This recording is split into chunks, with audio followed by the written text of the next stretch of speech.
Assalamualaikum warahmatullahi wabarakatuh. Alhamdulillahilladzi khalaqal alam wa yasra ulum wa anjara aflaka wa sakhara nujum wa istawa fi ilmihi al-mantuq wal mafhum wa ya'lamu az-zahira wa sirral maktum. Asyhadu an la ilaha illallah wahdahu la syarikalah wa asyhadu anna Muhammadan abduhu wa rasuluh. Amma ba'd. Sahabat hijrah istiqamah yang dimuliakan Allah Subhanahu wa taala. Alhamdulillah pada malam hari ini kita masih bisa bermuajahah, saling berbagi ilmu. InsyaAllah dengan ilmu yang kita dapatkan di setiap kajian ini akan menambah keimanan kita kepada Allah Subhanahu wa taala. Sahabatku yang dimuliakan Allah, Allah ketika menciptakan manusia menjadikan salah satu makhluknya ini sebagai makhluk yang paling sempurna. Kenapa manusia menjadi makhluk yang sempurna? Karena Allah titipkan 3 hal di dalam dirinya, yang mana ketiga hal ini saling berkaitan. Apabila tidak saling berkaitan satu sama lainnya, maka manusia bisa menjadi lebih buruk daripada binatang, akan tetapi juga bisa menjadi lebih mulia daripada malaikat. Apa ketiga hal tersebut? Yang pertama, Allah titipkan kepada kita akal, yang mana dengan akal ini Allah memerintahkan kita untuk bertafakur, untuk memikirkan apa-apa yang Allah ciptakan. Allah ciptakan langit, Allah ciptakan bumi. Di dalam bumi ada tumbuhan, ada hewan, ada binatang, dan lain sebagainya. Dengan akal ini Allah perintahkan kita untuk berpikir. Kenapa Allah ciptakan langit di atas dan bumi di bawah? Kenapa Allah ciptakan tumbuhan? Kenapa Allah ciptakan air yang turun dari atas langit? Dan lain sebagainya. Yang dengan itu kita bisa menambah keimanan kita kepada Allah Subhanahu wa taala. Lalu yang kedua, Allah titipkan di dalam diri manusia itu hawa nafsu. Allah Subhanahu wa taala ingin menjadikan manusia lebih mulia daripada hewan.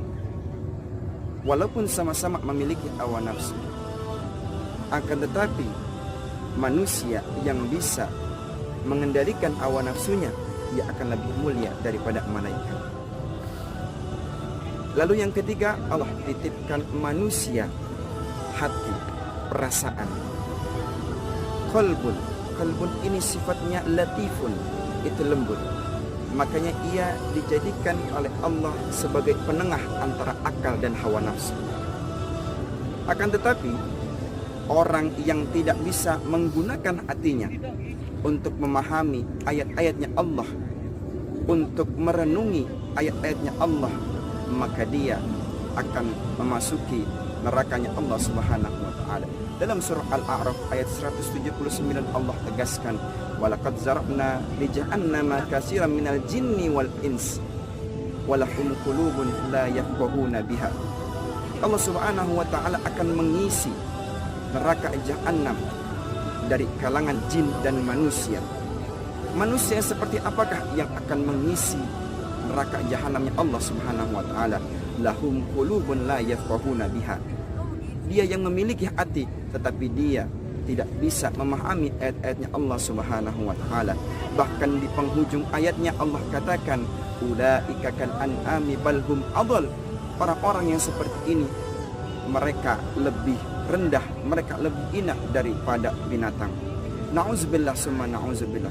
Sahabatku yang dimuliakan Allah, kita harus yakinkan, kita harus pikirkan bahwa ketiga hal ini akan menjadi mulia jika ketiga-tiganya saling berkaitan.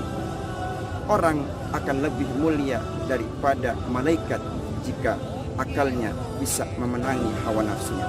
Akan tetapi orang bisa lebih rendah daripada binatang jika hawa nafsunya bisa memenangi akalnya. Terakhir saya ingin sampaikan pesan Al-Imam An-Nawawi Al-Bantani dalam kitab Nasaihul Ibad. Apa kata beliau?